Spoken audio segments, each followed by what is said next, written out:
Ma version dit dans le livre de Genèse 37, verset 3, Israël aimait Joseph beaucoup plus que tous ses autres fils, car il l'avait eu dans sa vieillesse, et il lui fit une tunique splendide.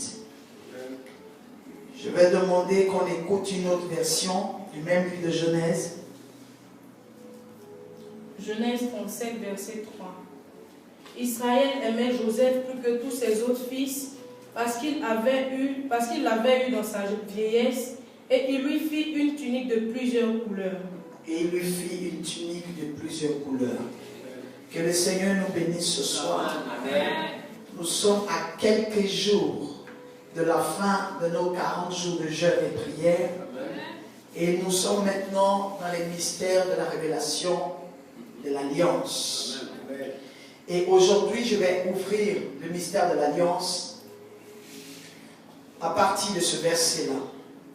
Parce que nous avons commencé dans le livre de Genèse 7, Genèse 8, où nous avons parlé de Noé, de la mise à part de Noé par l'Éternel, de la fidélité de Noé aussi vis-à-vis de Dieu, de la patience, la persévérance de Noé, et tout ce que Noé a traversé, pour tout le prix qu'il a dû payer, a fini par produire. Et la Bible dit qu'après le nettoyage que le Seigneur a fait dans son système et dans son atmosphère, l'Éternel a permis que Noé sorte des tribulations. Parce qu'il était dans une arche. Et dans le bateau dans lequel il était, il y avait tellement d'eau qui avait rempli la terre que si ce n'était l'intervention de Dieu, il n'aurait pas pu survivre. Et l'Éternel a tout fait pour que le bateau de Noé ne chavire pas. Pour que la stabilité s'installe. Et quand l'eau a séché, les eaux ont séché, le Seigneur a permis à Noé d'avoir des stratégies pour être sûr qu'il n'allait pas mourir devant. Il a lancé un corbeau, il a envoyé une colombe et tout ce que vous connaissez. L'Éternel a permis que Noé ne meure pas dans son bateau. L'Éternel a permis que tous ceux qui avaient cru en Noé ne perdent pas un seul cheveu sur la tête. Un seul cheveu de leur tête. Et la Bible nous dit quoi? Que quand Noé a fini tout cela, que la terre était sèche, l'Éternel ne s'est pas arrêté à le faire sortir de l'arche. Mais l'Éternel a tissé une alliance. L'Éternel l'a visité pour le mettre à part et lui donner une nouvelle directive, lui donner une nouvelle vision et pour le sécuriser dans la suite de sa vie. Tel nouveau système parce qu'il allait sortir de l'arche sans qu'il n'y ait de vie humaine à part lui et sa famille, les hommes. L'Éternel voulait maintenant qu'il rentre dans une nouvelle dimension de créateur. Parce que il n'y avait plus de génération. Donc l'Éternel met la sémence à l'intérieur de Noé pour que Noé puisse maintenant faire un nouveau peuple. Mais pour que ce peuple-là puisse exister, Noé devait rentrer dans une dimension d'alliance avec le Seigneur. Il y a des choses que nous ne pouvons atteindre, que nous ne pouvons faire si ce n'est par le pouvoir de l'alliance. Nous allons beau essayer de faire mettre les choses en place. Ça n'ira pas parce qu'il y a des choses qu'il n'y a que Dieu qui peut déclencher. Amen. Parce que tout est mort, tout est détruit. Mais Noé peut créer avec ce que Dieu a créé. Mais Noé ne peut pas innover sans que l'Éternel ne mette la sémence d'innovation en lui. Amen. Il ne peut pas procréer si l'Éternel ne met la sémence de la procréation. Parce que quand la terre était informe et vide, les anges étaient là, mais ils n'ont pas pu créer la terre. Ils n'ont pas pu lui donner une forme. C'est Dieu qui est passé par sa puissance surnaturelle et qui a donné forme. Donc une personne qui voit que dans sa vie, il y a beaucoup de choses qui sont détruites et que la personne veut aller de l'avant, la personne veut créer, veut que les choses changent. Après la délivrance, après le combat spirituel, la personne doit rentrer maintenant dans l'alliance avec Dieu. pour ne plus vivre les mêmes échecs, pour ne pas traverser les mêmes choses. Sinon, c'est la même chose qui va se faire.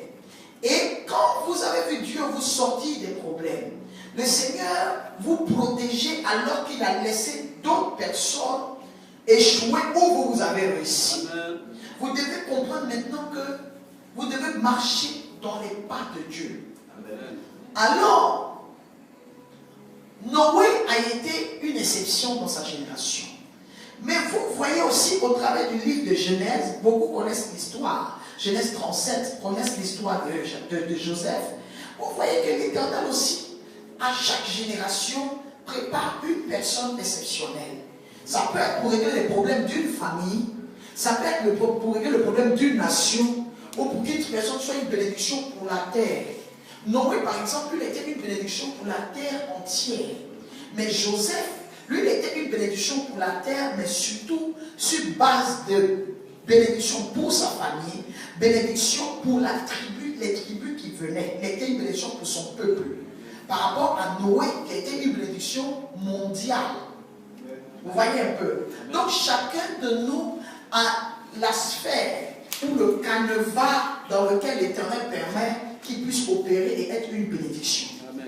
Une personne qui doit être une bénédiction ne doit pas avoir l'habitude de se dire qu'elle est inutile. La plus grande arme que l'Éternel utilisera contre toi, qu'il utilisera contre un chrétien, qu'il utilisera contre une personne, c'est ce que la personne pense d'elle-même. Tu ne peux pas devenir quelqu'un que tu ne crois pas pouvoir être. Amen. Tu ne peux pas devenir quelqu'un que tu ne crois pas pouvoir être. Donc tu n'es pas sûr de la capacité d'exister.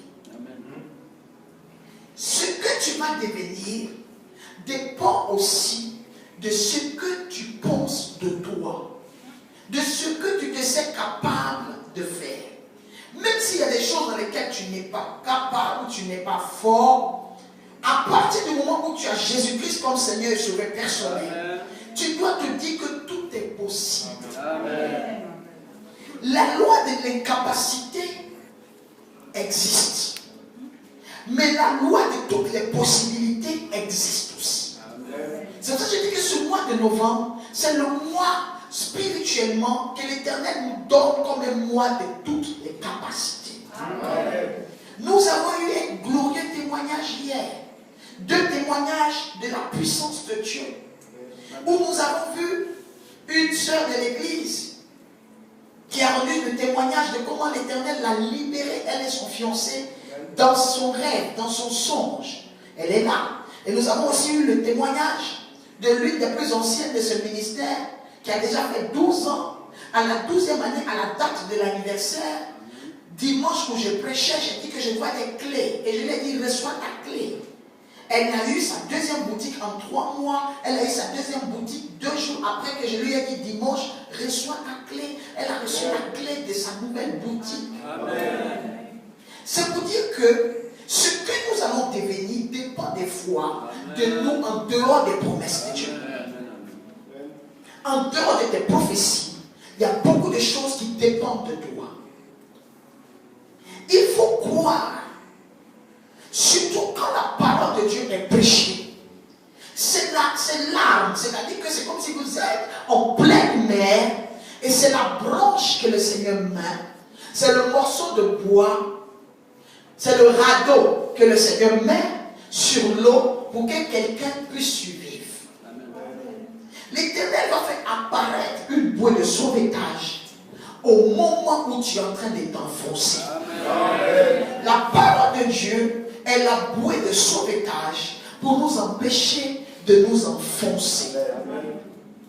Alléluia. Amen. Il y a toujours une possibilité pour quelqu'un qui a une promesse. Amen. Il y a beaucoup de personnes qui ont échoué parce qu'elles n'avaient pas de promesse de Dieu sur leur vie. Amen. Alors, lorsque tu veux commencer à parler de ta vie, il faut déjà que tu saches s'il y a une promesse de Dieu sur ta vie. S'il y a une promesse de Dieu sur ta vie, tu ne peux plus penser que tu es comme tout le monde. Amen.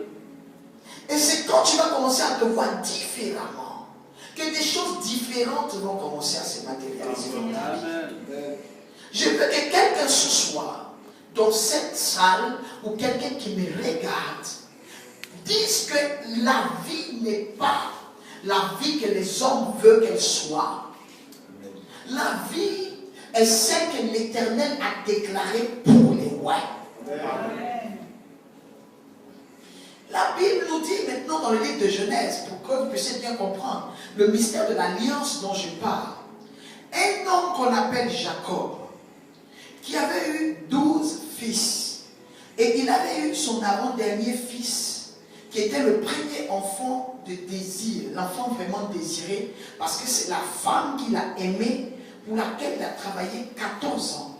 C'est pour cette femme-là, c'est cette femme-là qui venait de lui donner son premier bonheur véritable après 14 ans. Et la Bible dit que cette femme, après, a fait un autre enfant qu'on appelle Benjamin. Et la femme est morte, elle s'appelle Rachel. Et la Bible dit que, comme il a travaillé toute sa vie, et à chaque fois, la première femme qu'on lui avait donnée, qui était la sœur de Rachel, et qui s'appelait Léa, elle avait la grâce de la fécondité.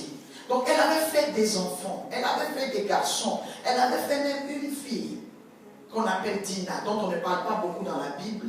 Mais cette femme-là a eu la grâce de faire vraiment des enfants. Et quand elle a fait des enfants, il y avait aussi ses servantes à côté qui avaient fait des enfants et tout. Mais la femme même dont il attendait l'enfant n'a pas vite mis au monde.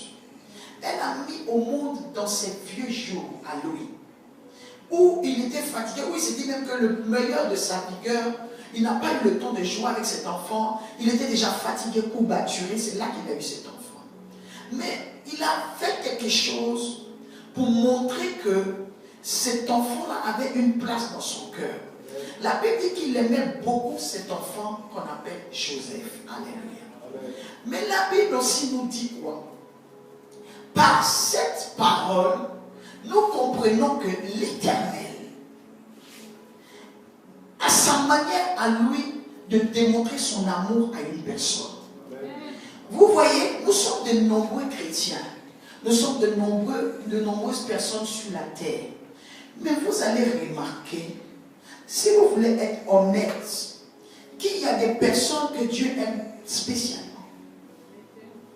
à qui il fait des grâces extraordinaires.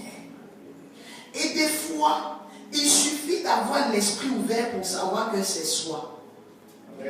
Pour savoir que la personne qui est véritablement aimée, c'est moi. Quelqu'un dit c'est moi. Parce que nous voyons que Jacob avait fait ses 12 fils. Ces 12 fils étaient différents, de mères différentes. Mais il y avait 10 à l'intérieur qui s'aimaient. Et ils ont commencé à détester le 11e. Alléluia. Amen. Il y a 10 qui n'ont jamais eu d'effet de jalousie entre eux. Mais ils ont commencé à détester le 11e. Et ils ont commencé à détester le 11e à quel moment? Quand l'alliance de Dieu a commencé à être visible dans la vie du 11e. Il y a plusieurs personnes qui disent non que Dieu ne les aime pas parce que ces personnes traversent des situations où on les déteste, où on leur ferme les portes, où on les humilie, où les personnes vivent l'ingratitude. Mais vous ne pouvez pas comprendre que c'est justement quand les gens découvrent l'amour de Dieu pour vous qu'ils deviennent vos ennemis. Les frères de Joseph ne le détestaient pas avant qu'il y ait un mystère de mise à part et une révélation officielle de ce qui était dans le cœur de leur père. Parce que leur père aimait Joseph, la Bible dit, plus que les autres. Mais tant qu'il n'y avait pas de signes pour prouver cet amour qui était dans son cœur, le reste allait bien. Il y a beaucoup de gens aujourd'hui au milieu de nous qui ont vécu des problèmes dans leur vie parce que depuis tout petit, l'étoile a été vue. Dieu a manifesté son amour en en remplissant des promesses et des promesses énormes dans la vie de plusieurs personnes. Amen. Et des milliers, comme on dit, des combien de mortels ou des personnes qui avaient accès au royaume des ténèbres ont réussi à voir l'étoile. Et la haine a commencé à partir de là. Alors ce n'est pas Dieu qui nous déteste des fois quand nous traversons les choses. Mais c'est l'amour que Dieu a pour nous des fois qui nous provoque de la haine. À la base, Dieu ne t'a pas détesté parce qu'à la base, Joseph n'était pas détesté. Joseph a été détesté quand on a eu des preuves que Dieu l'aimait. Quand ils ont eu les preuves que Joseph les aimait. Parce qu'il y a des choses, vous voyez, on ne peut pas aimer sans prouver. Même des fois, quand on ne veut pas, il y a des signes, il y a des gestes qui nous trahissent.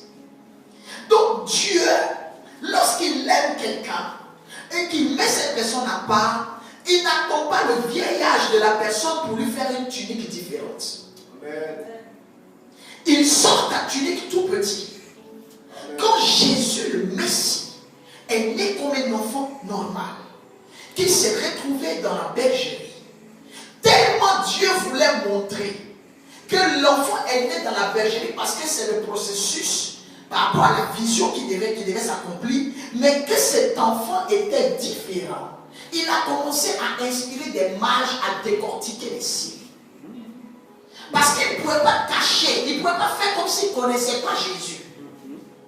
Il avait déposé l'étoile avant même que Jésus ne naisse. Ésaïe avait déjà prophétisé. Jérémie, ils avaient parlé de manière voilée de beaucoup de choses qui devaient arriver parce qu'il y a un être spécial qui allait venir. Et aujourd'hui, il y a des choses que nous avons traversées parce que les mages de notre système ont lu notre étoile.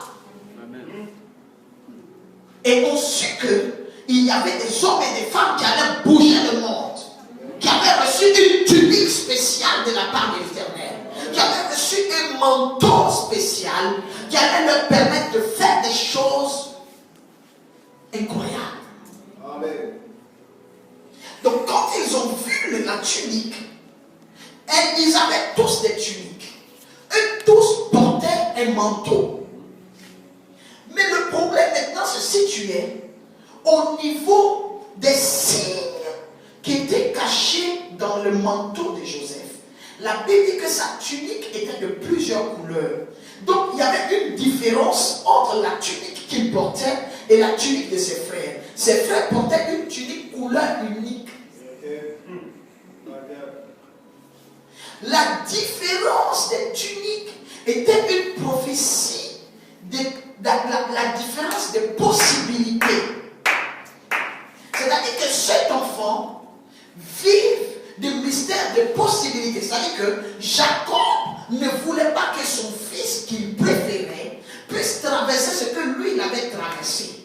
Que les autres fils traversent, cela n'était pas trop un problème pour lui. Mais son enfant qu'il avait aimé, il était en train de préparer quelque chose dans le monde spirituel qui venait de son cœur pour cet enfant. Et ça se lisait. On n'avait pas besoin d'être prophète pour sentir qu'il y avait une manigance, qu'il y avait le cœur qui parlait. Ce n'était pas un vêtement normal. Et c'est ainsi que les gens ont vu depuis tout petit, ils ont vu depuis que tu étais petit et depuis que tu étais toute petite, ils ont vu que ta vie que tu as commencé à vivre petite ne restera pas petite. Ils ont vu, je vous dis qu'il y a des signes qui parlent, il y a des signes et des actes qui sont des langages. Amen. Qui prouvent que quelque chose se prépare.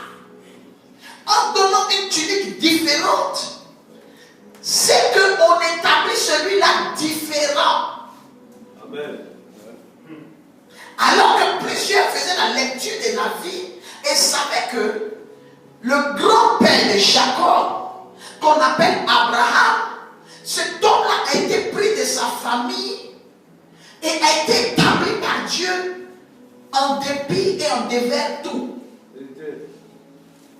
Lui, il a eu 2 enfants, Ismaël et Isaac. la Bible dit que les enfants n'étaient pas encore nés. Mais l'Éternel avait déjà annoncé que c'était Isaac qui allait être l'enfant de la promesse. Les deux enfants sortent du même monsieur. Celui qui est sorti le premier n'a pas la prééminence. C'est celui qui est sorti le deuxième que Dieu avait déjà établi, quelles que soient les années que les hommes comptent comme années de grossesse. Pour lui, Dieu, il commence à compter les grossesses le jour où Sarah tombe enceinte. Amen. Et c'est cet homme-là, Isaac, qui a fait Jacob. Jacob aussi est venu avec son frère jumeau. La Bible dit qu'avant que Jacob ne naisse avec son frère, Dieu avait aimé Jacob et il avait haï son frère. Vous savez, les traductions disent beaucoup de choses, mais que Dieu ait aimé Jacob et qu'il ait haï Esaü, ça veut dire que Dieu avait mis déjà dans la vie de Jacob le mystère de la tunique. Amen. Qu'il allait être capable de produire des choses à cause de l'alliance. Donc c'est quelque chose qui arrive de génération en génération. Quand c'est arrivé à leur génération, ils disent ce truc-là, c'est dans notre famille. Qui va prendre cette fois-ci? Et ils savent que ça ne respecte pas l'âge. Ce truc-là ne respecte pas l'ordre de naissance. Ça vient toujours pour mélanger l'ordre de naissance. Ça vient toujours pour mélanger le système prévu par les hommes. Alors, les frères de Joseph commencent à le détester à partir du mystère de la tunique.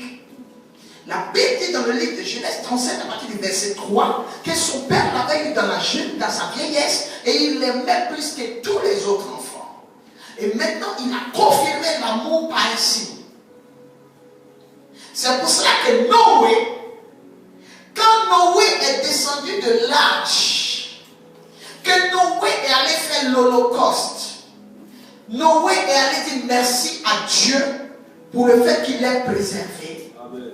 Le Père, l'Éternel, qui a inspiré Jacob un peu plus après, le Père et l'Éternel s'est présenté à Noé, mais par le mystère d'un arc-en-ciel. Et l'arc-en-ciel avait un mystère. Le ciel avait une seule couleur. Comme les frères de Joseph portaient des tuniques d'une seule couleur. Donc le ciel avait la couleur, sa manière d'être pour les hommes normaux. Pour ceux qui n'avaient pas la prééminence. Le ciel avait toujours été de cette couleur, mais pour tous ceux qui avaient été envahis par les déluge. Mais pour Noé, l'Éternel sort un arc dans le ciel. C'est ce qu'on appelle l'arc-en-ciel. Et l'arc commence par une pointe du bas et qui monte, qui se courbe et qui finit encore par une autre pointe. Les deux pointes soutiennent la terre. Et le haut est au ciel. L'arc-en-ciel ne peut pas avoir la courbe en bas et les pointes en haut. Là, ça devient un étau.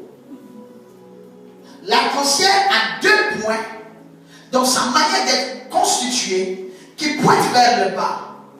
Donc, le Seigneur, en mettant les deux côtés vers le bas, donne une seconde chance alors. Amen. Mais le haut, l'arc, il dit que les piliers de la terre doivent être basés sur l'arc, c'est-à-dire vers le ciel. Le ciel gouverne le naturel. Amen. Que les hommes comprennent que c'est le spirituel qui gouverne le physique. Par l'arc-en-ciel, le Seigneur montrait à la nouvelle génération que ce n'est pas le bas qui gère, c'est le haut. Parce que l'arc au milieu, c'est une position de stabilité qui maintenant travaille et verse la grâce sur les piliers de la terre. Amen. Mais la Bible dit que l'arc-en-ciel, l'arc qui s'est installé dans le ciel,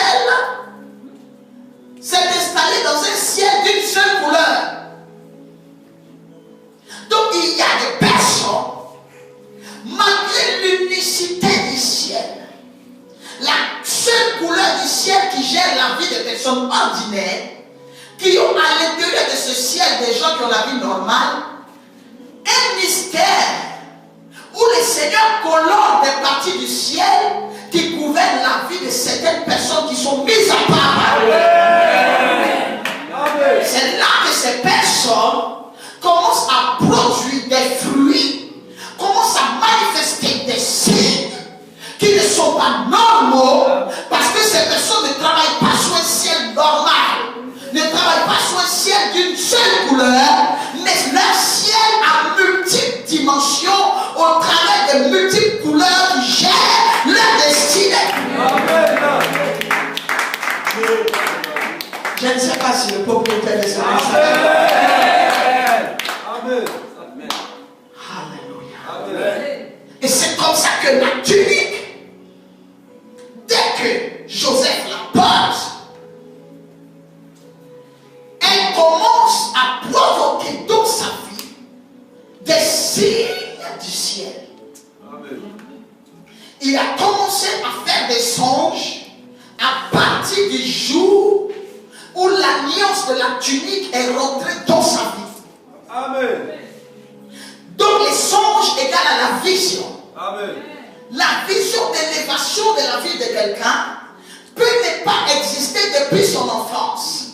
Parce que ce n'est pas depuis son enfance qu'il avait commencé à rêver. Il a commencé à rêver quand l'alliance de Dieu s'est installée dans sa vie. Alors je dis à quelqu'un qui n'a jamais eu de rêve qui s'est accompli, qui n'a jamais eu de projet qui a avancé, qui n'a jamais fait quelque chose qui a pu produire, c'est normal que ça n'ait pas produit. Mais ne blague pas avec ta vie présente, parce que ta vie présente n'a rien à voir avec ta vie passée. Dans ta vie passée, tu avais un ciel d'une seule couleur.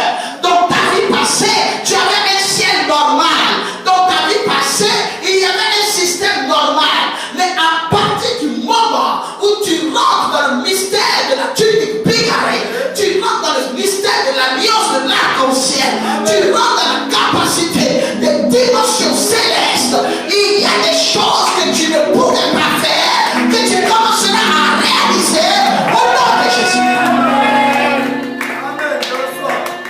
La tunique bigarrée, multicolore, nous allons parler de ça jusqu'à dimanche. Amen. Les capacités du mystère du bigarisme. Amen. Pourquoi ça rentre dans la vie de quelqu'un? Une personne qui est déjà fragilisée par l'âge, fragilisée par la souffrance, traumatisée par les combats, fatiguée par la situation de sa vie, cette personne ne peut pas se développer s'il n'y a pas une dérogation qui est faite spécialement pour sa vie. Alors, regardez, Jacob a vu la souffrance de Rachel. Quand Rachel voyait sa rivale et sœur Léa accoucher, et qu'elle n'accouchait pas elle a traversé des situations. Rachel est morte parce qu'elle a touché à des idoles de son père. Elle a pris les idoles de son père quand elle quittait. Et elle a mis cela, les théraphim qu'elle a mis dans ses bagages. Et cela l'a tué. Lui-même, Jacob, il a souffert dans sa vie. Il a travaillé pendant 20 ans. Il est rentré chez son beau-père, qui était son oncle. Mais la filiation, même le lien de parenté, n'a pas pu aider sa vie à avancer. Ça n'a servi à rien. C'est comme s'il n'avait pas de famille. C'est comme s'il n'avait pas droit à quoi que ce soit. En faisant une tunique bigarrée, il était en train de sécuriser. Parce que lui, il était l'enfant que Dieu avait aimé. Alors, il a voulu que son fils vive des choses différentes de sa vie. Je dis à quelqu'un, l'alliance de père, l'alliance de mentor, l'alliance de mère spirituelle permet de préparer un avenir à un enfant qui avait déjà l'avenir boycotté, qui avait déjà un avenir prédestiné à l'échec. Nous voyons Joseph qui prend ses responsabilités pour changer l'histoire de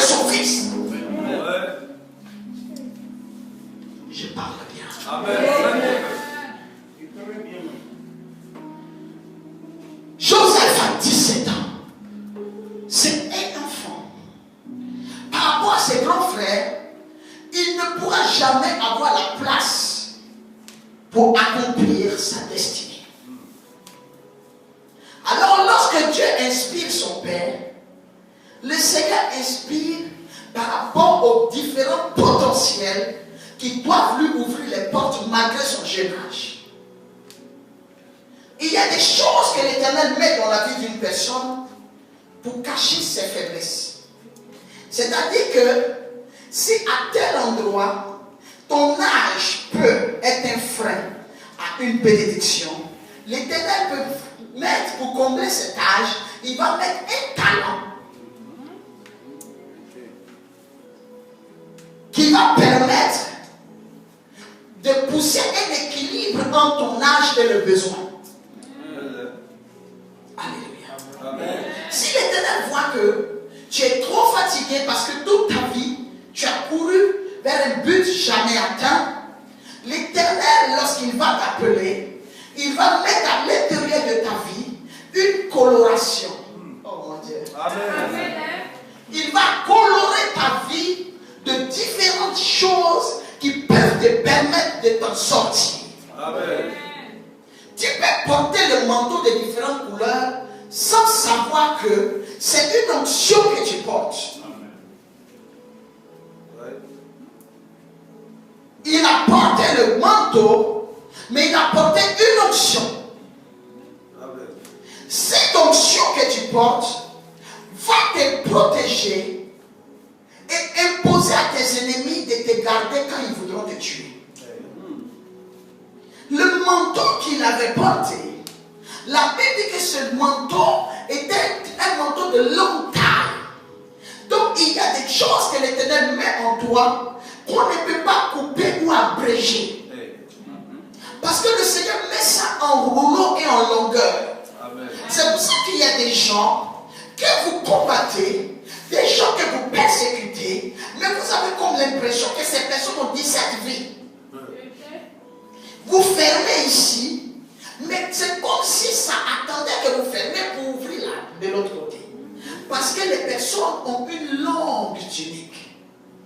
Donc couper un morceau ne finit pas la tunique, ne finit pas l'onction qui doit accompagner leur vie. Amen. La haine qui se déclenche quelquefois est prévue, préparée, afin que la destinée s'accomplisse.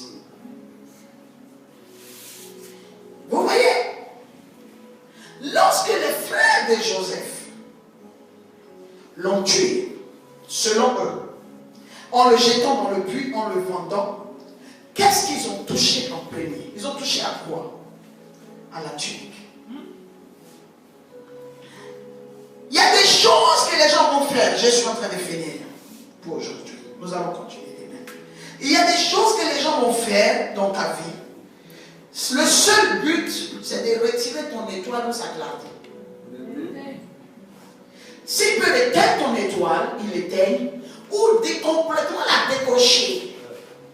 En fait, on ne la voit plus.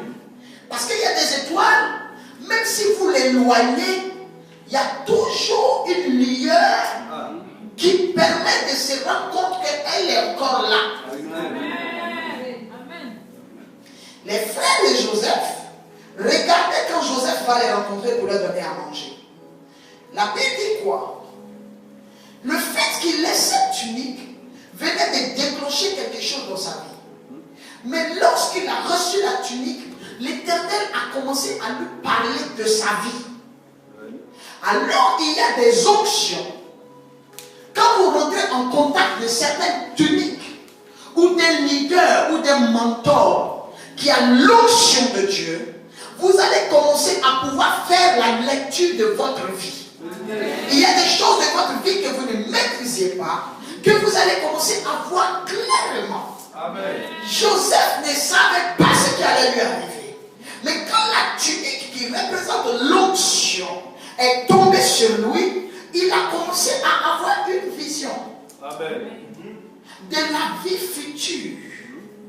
Et dans la vision, l'Éternel lui, oh mon Dieu, l'Éternel lui prophétisait une vie différente. différente parce que il voit sa gerbe élevée et la gerbe de ses frères abaissée.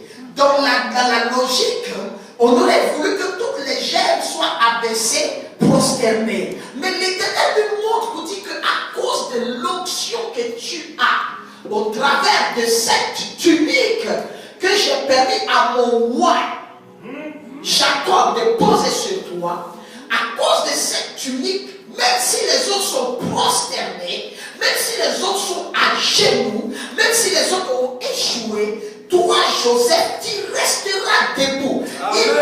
Parce que ce n'est pas maintenant qu'ils étaient abaissés. Ils sont abaissés depuis même la création, depuis la fécondation de leur mère.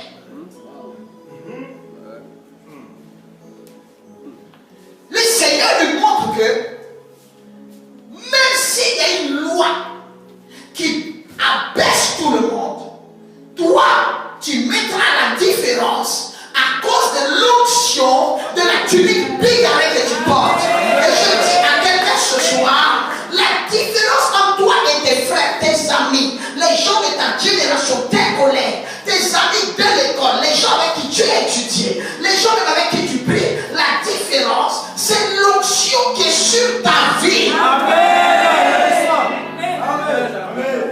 Il voit sa chair élevée. Amen. Après, il fait encore un songe où c'est la nuit, il y a les étoiles et les autres sont autour de lui. On s'est dit, bon,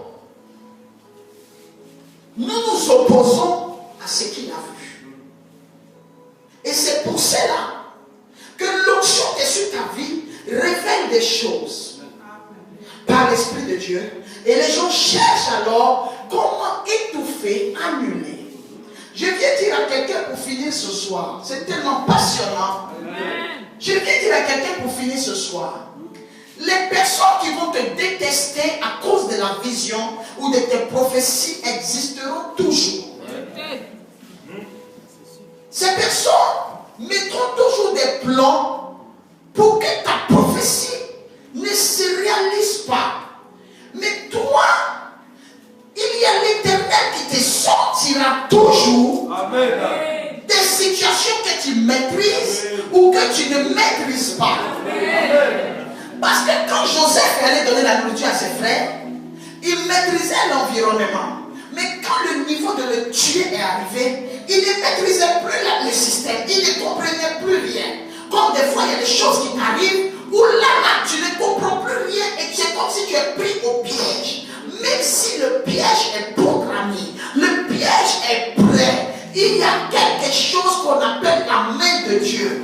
Dans le mystère de la tunique bigarrée, il y a une couleur au milieu qui est la couleur de la vie. Cette couleur-là, lorsque tu vas te retrouver face au problème de la mort, c'est cette couleur-là qu'on va bien voir. Regardez bien dans le tapis. Il y a des choses, différentes couleurs dans ce tapis que vous voyez là. Mais il y a des couleurs qui apparaissent ou qui se révèlent quand on se concentre bien. Vérité. Il y a des couleurs aussi qui frappent à l'œil, pendant que ce ne sont pas les mêmes couleurs qui frappent dans les yeux différents. C'est pour dire que c'est selon la dimension du besoin olfactif. Amen. Ce que ton œil a besoin de voir, c'est ce que tu verras. Si tu as besoin de voir la vie apparaîtra à cause de l'onction. Tu as besoin de voir le travail, je te dis que le travail apparaîtra. Ton frère a besoin peut-être de la santé, toi tu as déjà la santé, c'est la couleur de la santé qui apparaîtra dans sa vie. Toi tu as besoin de la prospérité, c'est la prospérité qui apparaîtra. Tu as besoin que le Seigneur te rétablisse, c'est l'onction du rétablissement qui tombera dans ta vie. Le propriétaire de son message témoignera de la puissance du Seigneur. Et c'est sur ces paroles que je clôt l'ouverture du mystère de l'alliance ou de la tunique bigarrée ce soir. Amen. Je demande à quelqu'un ce soir de prier.